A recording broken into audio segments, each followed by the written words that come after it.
Hi, everyone, and welcome to my very special first edition of Grits and Gab. I'm so happy to have my first guest, Ricco Ross from Tyler Perry's Beauty in Black. So, Ricco, thank you very much. You are my first guest, and I'm so happy to have you. Well, I feel honored. Thank you. Everyone may know you from, like I said, Beauty in Black, but you have an extensive career that has spanned decades. We may know you from being Private Frost and Aliens. Let me see from my list here: Doctor Who, Beverly Hills 90210, P Valley. You have such a wide range of roles. Mm. But let's go to Beauty in Black. I have to go to that because I love that show. You are Is it a so guilty trifling. pleasure? Is it a guilty pleasure for you? Yes, oh my God. I have to say, Horace is an interesting character, and at first, I thought he was a little bit too rough, and I didn't like him at all. I will be honest with you, but as the episodes played out, he really grew on me, and Horace is now my favorite person on the show. And I'm not just saying that because I'm talking to you. I really like Horace. Um, I don't know, maybe it's because you're dying.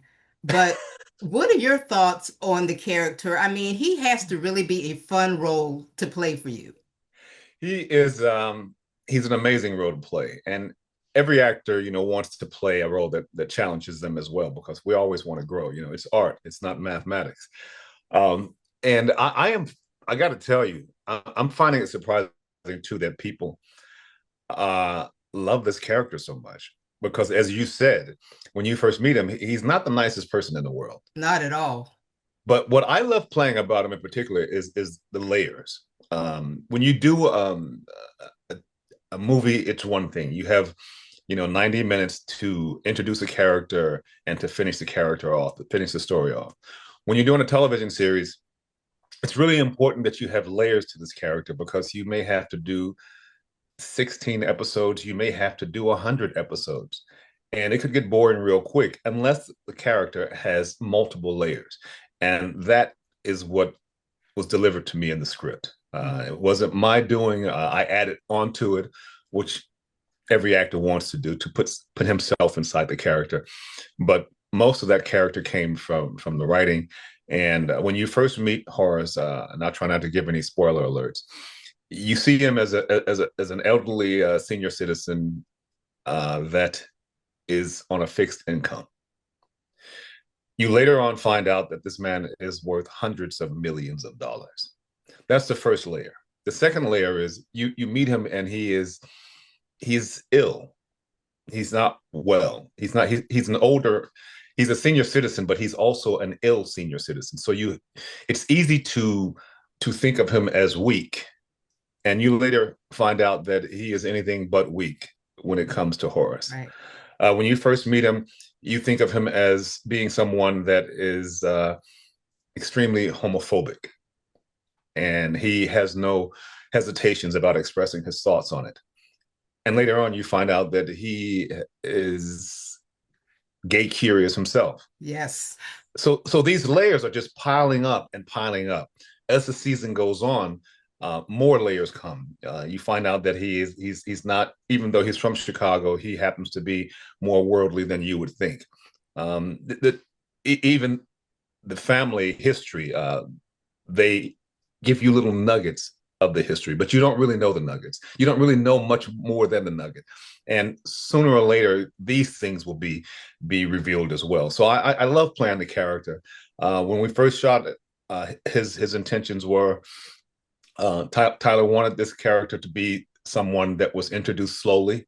He wanted him to be mysterious, and then he wanted him to come alive during the course of the series. And I think he achieved that. Well, you definitely brought him to life, and the layers, I mean, slowly like an onion, you just peeled him back. Mm. And I just have to say that, Horace definitely has some dirt in a past, but to me, he is the most compassionate of the Bellery bunch. I mean, your Mm. sons and your ex-wife, she is evil. And oh, that's an evil woman. I mean, and stays in church, and she's so mean. She's But the you know worst of them something, you all. you have to give. I have to give a shout out to the cast, Oh because my gosh. because this woman is the nicest person you'd ever want to meet. But she comes across as a vicious Yes. person on screen. And this is a great role for her because of the dimples and she's a beautiful woman, So cute. it's easy for you to just put her in a little box and think you know who she is. But this character really gives her an opportunity to show what she brings to this business. Everybody. She's been in this business. Debbie Morgan's been in this business as long as I've been, four decades plus. And I don't know if she's had an opportunity to play a role like this. Never. And she's killing it. I watched her on What's Happening. I you watched her in the diner with Rerun and Raj on What's There you Happening. go. That tells you Yeah, how long I've been watching her. right.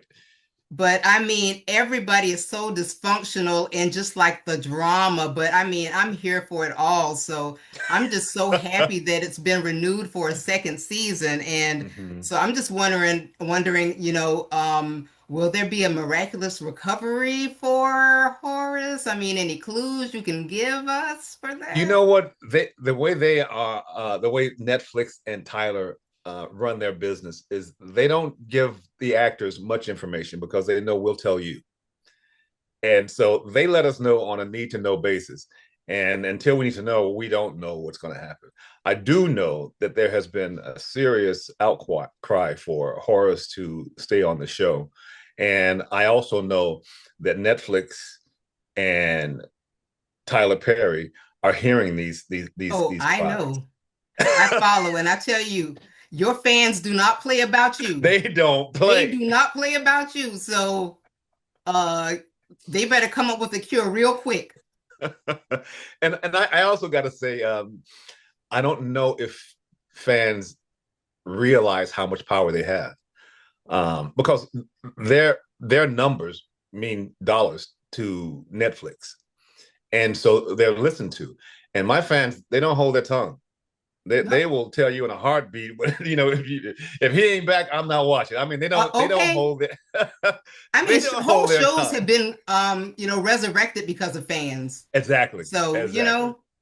well, So that I brings want to us give a shout out to my fans though, because yeah.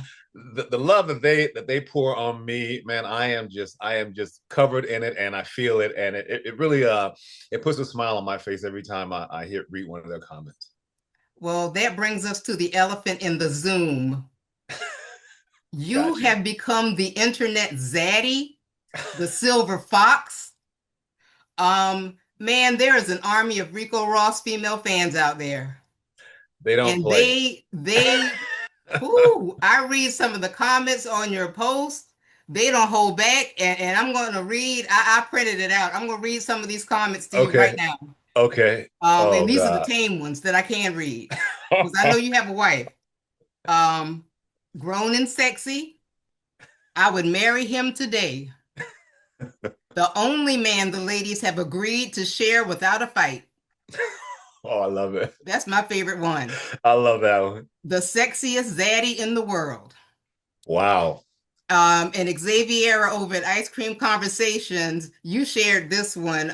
She has a website and she wrote an article and she shared a vlog, and this is the title of it.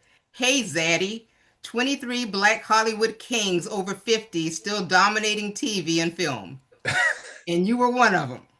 Yes, I mean it's happened so fast that the fans have lifted me up so quickly that I'm a little dizzy. But I'll tell you this: I had not. I don't know where I've been. I didn't even know what the word zaddy meant You know now. until until this started. I did not know what a zaddy was, but I know now. You're right. I know now. It's a good thing. So, what do Yeah. you think about, and what does your wife think about you being a sex symbol, not only over 50, but over 60, if I can, tell your age? You can, and she finds it amusing. My wife is she's a queen, And she's and beautiful, and beautiful I lady. and she knows that I understand that she's a queen. I treat her like a queen, and so she's very secure in our relationship. So she doesn't sweat it. But she also likes the girls. She's become a sister with them because I had a little trivia competition for a gift that Netflix so graciously sent to me. It's a big big kind of gift for binging. It came with alcohol and it came with Hmm. a screen and whatnot. And I knew that I would put it in my garage and it would probably get broken. And I thought and one of the fans says, why don't you put this up for a trivia prize? And I took that fan's advice. I put it up for a trivia prize and I asked, 5 or 6 questions. Did someone win And it finally? yeah, someone won it. Okay. And I think she's in Tennessee. I was afraid it was going to be in Africa because wherever it was, I was going to send it. Wherever on the planet it was, I was going to send it. But I think she was in Tennessee and she won it and she posted about it. It was really nice post that she posted. But my wife was actually trying to help the women win. She was giving clues. So she's become a sister. Good, good, good, good. Well, I have to say, you're also out here setting thirst traps for these ladies because, yes, you are out here working out shirtless and sweating, and you know you You are. you know what it was when you play a character that is ill and that is decrepit and has all these faults. I do want to at some point separate myself from the character. When I first was Is that what it offered the is? role, when I first was offered the role, I got in contact with him. I said, "Listen, I'm reading the description of the character, and when you meet me, that's not me. That's Hmm. not what I put out. And I just want you to know that this is not the way I come across. I'm an actor. I'm willing to take this challenge on and bring him to life, but it's not what you've written down here." And their response was that Tyler had handpicked the leads in the show, and he'll make it fit. And so when we got to set, the first thing I was worried about is I have to create this character. Right. And as I've worked in the States and I've worked studied in Europe, there are different ways that actors work. And in the States, we kind of tend to work inside out emotionally, and then we work sense memory and we work inside out. A lot of the Europeans, because of the period pieces, they work from the outside in. They'll have a Hmm. costume that all of a sudden put them in that period. I use a bit of both. I kind of use my father as a foundation because my father was a very well respected man and he never raised his voice. And the more people raised his voice around him, the quieter he got. And they would quiet up and listen to him. And so I kind of use him as a Hmm. foundation, but I use the shoes, the outfits. Tyler suggested a cigar, and then he suggested a cane. And when I got the Mm. cane, I was like, I got you now. I got you, Horace. And so that was that. But fitness is a big part of your life, you know. Yeah, fitness is a big part of my life, and it's part of it is in this business. It helps in this business, but I use whatever incentives I can. I go to the gym. I go there because if I'm feeling like stressed, it relieves stress. If I can't sleep at night because my mind is running, the gym will help me sleep. Hmm. If I feel like I want to work out for a role, I'll go to the gym. I love the view of the gym. You see all these beautiful bodies walking around, and that's inspiring. And so it is kind of like a habit of mine. And Hmm. and and I also I'm addicted to basketball. So I go and the basketball gets me in the gym, and then once I'm there, I'll work out on weights before I leave. And you were almost a pro basketball player? I was offered a pro contract in Europe because when I was living in Europe, I lived in Europe for 13 years, and I would always want to go to these different countries, whether it be work or on vacation. I want to play ball, but they didn't have a lot of pickup balls, so I would just say, where do the pros play? And I would walk in there, 6'3", African American, and say I want to run, and they would welcome me on court. And one particular time the coach was there and I was showing out a little bit because they had a big guy on their team that was talking smack. And you know how we Americans are. Talk smack to us, man. You just fuel us up. And after the game, the coach asked me would I come the next day, and I said sure, I'll come the next day. And I knew he had his eye on me, so I showed Hmm. out again, and he offered me a contract. He offered me a 9 month Wow. contract. But as an actor, and I had just had a newborn, I just thought I can't bring a newborn to a country I don't know anything about, don't speak the Right. language, and also I can't. I just felt like I couldn't step away from acting to play ball. But it was a great offer, and I'm very honored to have that offer. I still look back and kind of wonder where I would be if I had taken it. Well, we wouldn't have Horace, so You wouldn't have Horace, though. True. Well, you recently posted a video singing Hit the Road Jack, and you have a beautiful voice. I mean, you are a Oh, thank you. man of many talents. Thank you so much for that.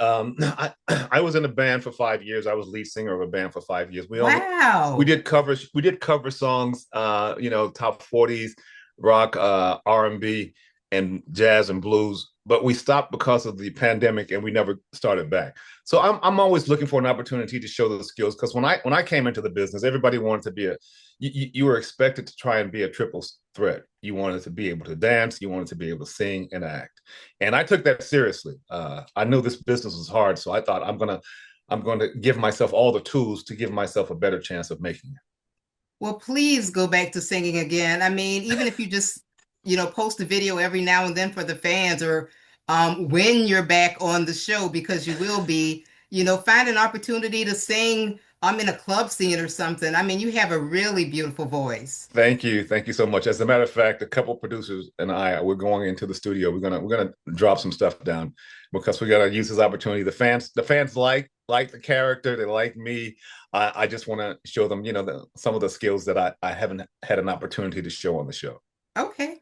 And speaking of the voice, I have to talk about Whitney Houston. A lot of people Ooh. may not realize that you were the male lead in her video for Saving All My Love for You. So, as a fan, I have to know, what was it like working with Whitney? It was it was such a beautiful time. It was a beautiful time for me. I'm a young man. I'm from Southside Chicago. Most of us don't even leave the city. I'm living in Europe, and I'm working, and I'm thriving. It was just a beautiful time for a young man. And when I met Whitney, people didn't know who Whitney was, and she was such a beautiful woman. That was what was so striking for me was how beautiful she was and Hmm. her spirit. That's what I found attractive because I hadn't heard her sing, and as I told on that video, when I first heard her sing, we're actually filming the video, and I'm playing the producer behind the glass in the booth, and she's singing and she's lip syncing it, and she's doing all the moves and everything, but the director was not happy with it. And after about a few takes, he just says, "Listen, Whitney, can you actually sing the song? I Oh, want to see, wow. sing it so I can see your throat. You know what happens with your throat." And she started singing, and everything changed. Oh, my Everything changed goodness. from that moment. And I knew at that point that if this woman was managed right, she was going to rise to the top. And that is exactly what happened. And we got along great. We had so much fun filming it. Normally you film a video, it's just a 1 day shoot. This was multi-days. So we filmed and we would see each other every day working on it and just playing. And she wasn't an actress at the time, so I was giving her pointers on acting, and we were having fun playing. And that's what acting is. It's grown-ups playing. Well, Rico, I'm not going to take up much more of your time. It's been wonderful talking to you, but before we go, is there anything that you would like to say to your fans? Nothing more than that. First of all, I am, I'm very happy to have so many of them, and not only to have them, but they communicate. It's not just emojis. They talk to a brother. Yes, they and do. and that engagement, it really is a beautiful thing. And I wish more actors could experience this because it's